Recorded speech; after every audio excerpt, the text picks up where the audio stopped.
Hindi sakay ng air asset na lumabas ng Pilipinas si resigned Congressman Elizalde Co.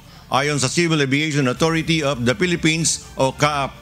Noong Miyerkules, kinumpirma ng CAAP na nakalabas na ng Pilipinas ang 3 sa air assets na iniuugnay kay Co.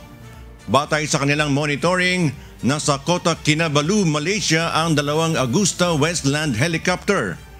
Umalis ang mga ito ng bansa noong August 20 at September 11. Samantala, ang Gulfstream aircraft ay nasa Singapore mula noong August 16.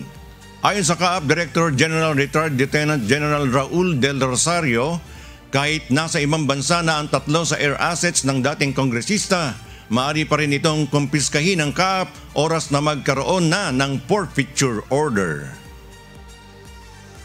Actually, kasama dun sa flight plan, pag nagre-request sila ng exit clearance, yung passenger manifest.